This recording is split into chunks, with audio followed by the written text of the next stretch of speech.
नमस्कार छात्रों, मैं डॉक्टर उषा व्यास, सह आचार्य इतिहास, राजकीय महाविद्यालय बूंदी। कल हमने बीए तृतीय वर्ष में दूसरे पेपर का जो प्रथम अध्याय था स्वतंत्रता आंदोलन के विरासत, उसके पहले भाग के रूप में हमने विशेषतः अहिंसा का स्वतंत्रता आंदोलन के विरासत के रूप में क्या महत्व था, उसके क्या सामाजिक और मूल्य थे, उस पर लोकतंत्र, आत्मनिर्भरता आदि तत्वों पर दृष्टिपात किया था। आज हम स्वतंत्रता आंदोलन की विरासत के रूप में जो अन्य तत्व हैं, जैसे राष्ट्रीय एकीकरण, सांप्रदायिक सौहार्द, सामाजिक समानता, महिलाओं की भागीदारी, इन सब के बारे में जानकारी प्राप्त करेंगे। सबसे पहले हम राष्ट्रीय एकीकरण का स्वतंत्रता आंदोलन के विरासत के रूप में किस तरह से जन्म हुआ उसको देखते हैं। राष्ट्रीय एकीकरण स्वतंत्रता आंदोलन की बहुमूल्य विरासत है। यह माना जाता है कि ब्रिटिश शासन के कारण भारत में राजनीतिक और भौगोलिक एकता पनपी, लेकिन यदि हम इस पर गहराई से विचार करें तो हम पाते हैं कि अंग्रेज़ों ने अपने साम्राज्यवादी हितों की पूर्ति के लिए ही भारत में राजनीतिक और प्रशासनिक एकता पैदा की। अन्यथा अंग्रेज़ों की पूरी कोशिश रही कि भारत में विद्यमान मतभेदों को जो है राष्ट्रीय एकता को विखंडित करने के रूप में उन्होंने इसे प्रयोग किया। अंग्रेज़ों के समय में भारत दो भागों में विभाजित था। एक भारत था अंग्रेज़ी भारत और दूसरा भारत देशी रियासतें, ब्रिटिश इंडिया और इंडियन इंडिया। अंग्रेज़ी भारत में कानूनों में और प्रशासनिक जो संगठन था उन सब में समानता व्याप्त थी, किंतु देशी रियासतों में प्रशासनिक और कानूनी दृष्टि से भारी असमानता व्याप्त थी। यह राष्ट्रीय एकता को विखंडित करने वाला एक तत्व था।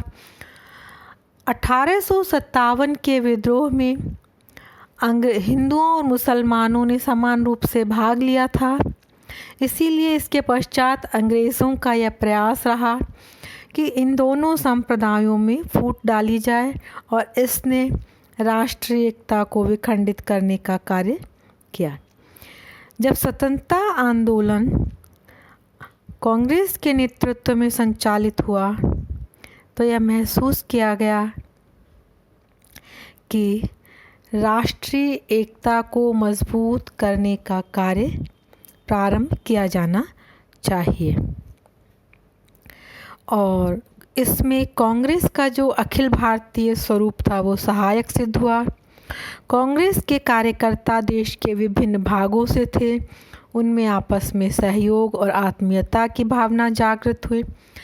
प्रारंभ में कांग्रेस ने अपने संगठन को केवल ब्रिटिश भारत में ही तक ही सीमित रखा। देशी रियासतों को उसने अपने संगठन के अंतर्गत नहीं लिया। देशी रियासतों के जो जागरूक नागरिक थे उन्होंने अपने स्थानीय संगठन प्रारंभ किए और स्थानीय मुद्दों को ही आधार बनाकर अपने अपनी रियासतों में आंदोलन प्रारंभ किए। लेकिन इससे जो है देशी रियासतों की जनता का अंग्रेज़ी भारत की जनता के साथ एकता का विकास हुआ। 1938 के हरिपुरा अधिवेशन के पश्चात कांग्रेस ने देशी राज्यों को अपने स्वतंत्रता के कार्यक्रम में सम्मिलित कर लिया। समाचार पत्र भी स्वतंत्रता आंदोलन का एक शक्तिशाली माध्यम थे। इनमें भारतीय भाषाओं के समाचार पत्रों की प्रमुख भूमिका थी। भारतीय भाषाओं के विकास के साथ साथ इन समाचार पत्रों ने राष्ट्रीय एकीकरण को भी मजबूत करने में मदद की। कांग्रेस नेतृत्व ने जाति और संप्रदाय के विरुद्ध एक राष्ट्रीय भावना को जन्म दिया। स्वतंत्रता के पश्चात भारत को एक धर्मनिरपेक्ष राज्य बनाया। धर्मनिरपेक्ष मूल्य राष्ट्रीय एकीकरण को मजबूत करने में सहायक रहे। आज़ादी के पश्चात राष्ट्रीय एकीकरण के समक्ष जो चुनौतियां उपस्थित हुई, उनका समाधान उन्हीं मूल्यों की बदौलत हो सका जो स्वतंत्रता आंदोलन के दौरान निर्मित हुए थे। आज़ादी के पश्चात राष्ट्रीय एकता को चुनौती देने वाले तत्वों में क्षेत्रीयता, सांप्रदायिकता, भाषाई विवाद, घुसपैठ, विदेशी षड्यंत्र आदि प्रमुख चीज़ें थीं। इनका मुकाबला राष्ट्रीय एकीकरण के मूल्यों से ही संभव हो सका, जो कि स्वतंत्रता आंदोलन की एक प्रमुख विरासत रही है। अब हम स्वतंत्रता आंदोलन की एक और महत्वपूर्ण विरासत, सांप्रदायिक सौहार्द और सामाजिक समानता, इसके बारे में जानकारी प्राप्त करते हैं। जो कि भारतीय स्वतंत्रता आंदोलन अपनी शुरुआत से ही धर्मनिरपेक्षता की विचारधारा से प्रेरित था, तो इससे स्वाभाविक रूप से सांप्रदायिक सौहार्द उत्पन्न होता है। स्वतंत्रता आंदोलन राष्ट्रवादी भावना से ओतप्रोत था, जिसमें किसी नस्ल, जातिवाद व सांप्रदायिक भेदभाव का स्थान नहीं था। इसी भावना और विचार ने सांप्रदायिक सौहार्द को जन्म दिया। कांग्रेस ने समय समय पर सांप्रदायिकता का खुलकर विरोध करते हुए धर्मनिरपेक्षता के लिए प्रतिबद्धता अभिव्यक्त की। कांग्रेस के महत्वपूर्ण नेता, जिनके नेतृत्व में राष्ट्रीय आंदोलन चला, 1920 से 1947 का काल भारतीय राष्ट्रीय आंदोलन का गांधीवादी युग कहलाता है। गांधी जी सभी धर्मों की समानता पर बल देते थे। उनकी रोज की जाने वाली उपासना में सभी धर्मों की समानता वाले तत्वों का समावेश था। उनके अहिंसा के विचार में भी सांप्रदायिक सद्भाव का विचार निहित था। स्वतंत्रता आंदोलन के जो दूसरे महत्वपूर्ण नेता थे, जवाहरलाल नेहरू, वे भी सांप्रदायिक सद्भाव के प्रबल समर्थक थे। सांप्रदायिकता को पंडित नेहरू फासीवाद का अवतार मानते थे।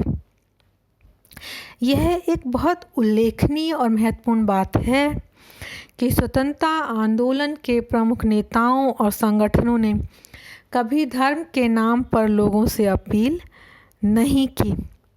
उन्होंने ब्रिटिश शासन का ये कह के विरोध नहीं किया कि यह ईसाइयों का शासन है। अतः स्वाभाविक तौर पर धर्मनिरपेक्षता का विचार आगे बढ़ा। इसी से सांप्रदायिक सद्भाव उत्पन्न हुआ। सांप्रदायिक सद्भाव की तरह ही सामाजिक समानता भी स्वतंत्रता आंदोलन की एक महत्वपूर्ण विरासत रही है। जब अहिंसा को एक राष्ट्रीय मूल्य के रूप में अपनाया गया, तो स्वाभाविक तौर पर सामाजिक समानता की अवधारणा विकसित हुई। भारतीय समाज का जो अधिसंख्य हिस्सा है, जैसे कि हिंदू समाज है, वह जातीयता पर आधारित जो भेदभाव वाली अमानवीय व्यवस्था है, उससे पीड़ित रहा। आधुनिक शिक्षा, औद्योगिक विकास, यातायात के साधनों का विकास, इन सब ने जातीय आधारित समाज पर गहरा प्रभाव किया। मुख्यतः बड़े शहरों में जाति प्रथा कमज़ोर हुई, किंतु ग्रामीण व छोटे शहरों में जाति प्रथा के कारण सामाजिक जड़ता की स्थिति व्याप्त थी। छुआछूत का बोलबाला था, जिसमें समाज के जाति व्यवस्था के निचले पायदान पर जो जातियां स्थित थी, वे सामाजिक अन्याय का शिकार थी। छुआछूत एक बहुत भयानक भारतीय समाज का कलंक था। 19वीं शताब्दी के समाज और धर्म सुधार आंदोलनों ने जातीय भेदभाव के विरुद्ध वातावरण उत्पन्न किया। राजा राममोहन रॉय, दयानंद सरस्वती, विवेकानंद, इन सभी ने इस प्रथा को जड़ से समाप्त करने का समर्थन किया, संकल्प किया। ज्योतिबा फुले के नेतृत्व में जाति व्यवस्था विरोधी आंदोलन उत्पन्न हुआ। इन सभी समाज सुधारकों ने और इनके द्वारा स्थापित संगठनों ने जाति व्यवस्था के विरुद्ध एक वातावरण तैयार किया। हालांकि जाति व्यवस्था तो पूर्ण रूप से समाप्त नहीं हुई।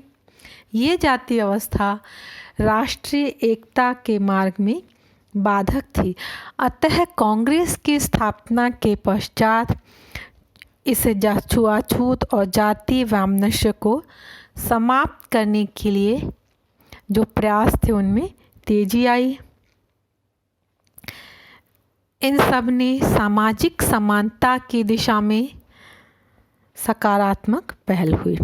20वीं शताब्दी के पूर्वार्ध में भीमराव अंबेडकर, महात्मा गांधी एवं दक्षिण भारत में रामास्वामी नायकर, जिन्हें कि पेरियार के नाम से भी जाना जाता है, के नेतृत्व में सशक्त जाति विरोधी आंदोलनों का जन्म हुआ।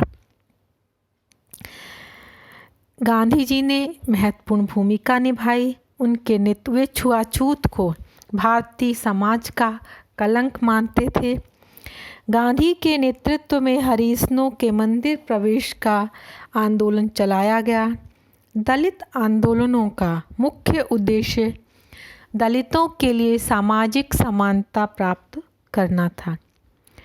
कांग्रेस के जो समाजवादी नेता थे, नेहरू, बोस, पटवर्धन, ये भी केवल सामाजिक स्तर पर ही नहीं, आर्थिक स्तर पर भी समानता स्थापित करने के पक्ष में थे।